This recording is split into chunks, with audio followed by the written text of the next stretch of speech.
Rama Ravikumar sir பல்வேறு குற்றச்சாட்டுகளை முன்வைச்சார். குறிப்பாக தமிழக அரசை பொறுத்தவரையிலும் அவங்க மாநாடு நடத்தினாங்க அப்படின்னா அதனுடைய பின்னணியில் பல காரணங்கள் இருக்கு. தமிழக அரசு நிலைப்பாடே வந்து இரட்டை வேடம் போடுற மாதிரி தான் இருக்கு. இந்து சமய அறநிலையத்துறை இது மட்டும் இல்லாமல் இதை சார்ந்து நடக்கக்கூடிய எல்லா மதம் சார்ந்து இருக்கக்கூடிய எல்லாமே இரட்டை வேடம் போடுற மாதிரி தான் இருக்குன்ற. இல்லைங்க, ஒரு இந்து அறநிலையத்துறை உருவாக்கப்பட்டது திமுக ஆட்சி வந்ததுனால இல்லை. வெள்ளைக்காரன் காலத்திலிருந்து இந்து ரிலீஜியஸ் என்டோமெண்ட் போர்டு என்று சொல்லி இருந்து கொண்டு தான் இருக்கிறது. அந்த கோயிலுக்கு வந்து லட்சக்கணக்கான கோடிகளில் சொத்து இருக்குது.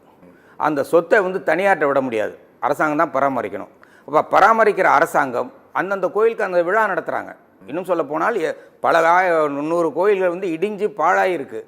அந்த பாழாகி போன கோயில்களெல்லாம் எடுத்து இன்றைக்கி புனரமைத்திருக்கிறது இந்த அரசாங்கம் தான். ஏற்கனவே சொன்னேன் 3000 கோயில்களுக்கு குடமுழுக்கு நடத்தியிருக்கிறார் என்று சொல்லி அவர் ஒரு சார்ஜ் சொல்கிறார். தமிழில் நடத்தினார் இப்போ திமுக ஆட்சி வந்த பிறகு கலைஞர் காலத்திலேயே தமிழில் அர்ச்சனை செய்யப்பட்டது.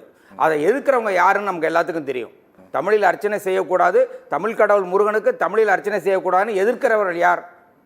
இதே ஆர்எஸ்எஸ் கூட்டம், பிஜேபி கூட்டம் தான். ஆனால் அவர் இப்போ என்ன சொல்கிறாருன்னா தமிழில் இவங்க அர்ச்சனை பண்ணலன்னு சொல்கிறாரு. இப்போ நான் கேட்ட கேள்விக்கு பதில் யாருமே சொல்லலை. ஏன் முருகனுக்கு மட்டும் மாநாடு நடத்துறீங்கன்னு நான் கேட்டேன். எத்தனையோ கடவுள் இந்தியா தமிழ்நாட்டில் இருக்கும் பொழுது அங்கேயே மதுரை மீனாட்சி இருக்கிறான். மதுரை மீனாட்சி தமிழ் இல்லையா? அப்போ அங்கே இருக்கிற பல கோயில்கள் இருக்குது. அதே மாதிரி நெல்லையில் நெல்லையப்பர் கோயில் இருக்குது. அங்கே வந்து இதில் ஸ்ரீவில்லிபுத்தூரில் ஆண்டாள் கோயில் இருக்குது. அதுக்கெலாம் நீங்கள் இப்போ அதெல்லாம் தமிழ் கோயில் இல்லையா? இவர் முருகன் மட்டும்தான் தமிழா? அப்போ நீங்கள் நடத்துறதுக்கான ஒரு நோக்கம் என்னென்னா அரசியல் நோக்கம். அதை ஒத்துக்கங்க, அவ்வளோதான். அதை நல்லா அவர் சொன்னார். அவர் பாண்டியன் நாம் தமிழர் கட்சி சொன்னார் அவங்க அரசியலுக்காக தான் நடத்துகிறாங்கன்னு சொன்னார். அது மாதிரி சொல்லுங்கள். ஏன் நீங்கள் மறைஞ்சிக்கிறீங்க? முருகன் பின்னாடி மறைஞ்சிக்கிட்டு ஏன் இப்படி பண்ணுறீங்க? அது வந்து நியாயமானது அல்ல. ஒன்று. அடுத்தது வந்து மதச்சார்பின்மே தப்பாக புரிஞ்சுக்கிறாங்க. மதச்சார்மைன்னா எந்த மதத்தையும் சேர்ந்து இல்லாமல் இருப்பது தான். எல்லா மதமும் இருக்கும் இந்தியாவில். ஆனால் எந்த மதத்தையும் சேர்ந்து அரசாங்கம் இருக்கக்கூடாது. அரசாங்கத்துக்கு மதச்சார்பு இல்லை. ஆனால் அரசாங்கத்தில் இருக்கிற நபர்களுக்கு மதம் உண்டு. அது தனிப்பட்ட விஷயம், அவங்களுடைய தனிப்பட்ட விஷயம். ஆனால் இங்கே ரெண்டையும் ஒன்றா கலக்கிறாங்க. அதுதான் நான் சொன்னேன். அமித்ஷா அங்கே வந்தப்போ நீங்கள் கூட்டம் சேரணும்னு சொன்னது தப்புன்னு சொன்னேன். அவர் வந்து ஒரு உறுதிமொழி ஏற்றிருக்கிறார். இந்த அரசாங்கம் ஒரு மதச்சார்பற்ற அரசாங்கம். அந்த அரசாங்கத்தினுடைய சேவகனாக தான் ஒரு மந்திரி இருக்கிறார். ஆனால் அப்படி இருக்கிற மந்திரி எப்படி வந்து நீங்கள் கூட்டத்தை சேருங்கன்னு சொல்லலாம்? அதனால் அது தவறானது. அதை வந்து நாம் தமிழர் கட்சியும் சரியாக சொல்லிட்டாங்க. ஆனால் ராம ரவிக்குமாரை நான் கேட்டதுக்கு பதிலே சொல்லலை.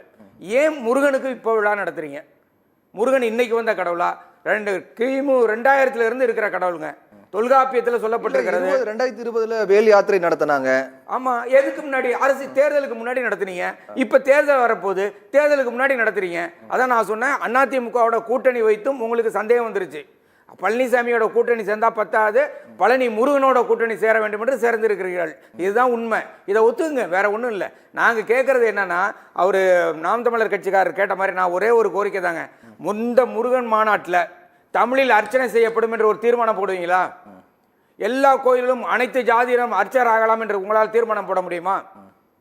தமிழ் முருகன் சொல்றீங்களே, அப்ப தமிழ்ல ஜாதி இல்லை மதம் இல்லை என்று உங்களால் சொல்ல முடியுமா? அப்படி ஒரு தீர்மானம் போட்டிங்கன்னா ஒரு நியாயத்துக்கான நினைக்கலாம். ஆனால் அதற்கு பதிலாக இவங்க இன்னும் அண்டர் கிரவுண்டில் பல வேலை பண்ணுறாங்க. இதில் வந்து பிஜேபி மட்டுமல்ல, இந்து பரிஷத்து மட்டுமல்ல, இந்து முன்னணி மட்டுமல்ல, ஆர்எஸ்எஸும் இருக்கிறது. அவங்க ஒவ்வொரு வீடாக போய் விபூதி கொடுக்கறது, இது குங்குமம் கொடுக்கறது, இது மாதிரி வச்சு நீங்கள் வரணும்னு அப்படிலாம் இன்வைட் பண்ணுறாங்க. அப்படி பண்ண அதுக்கு என்ன நோக்கம்?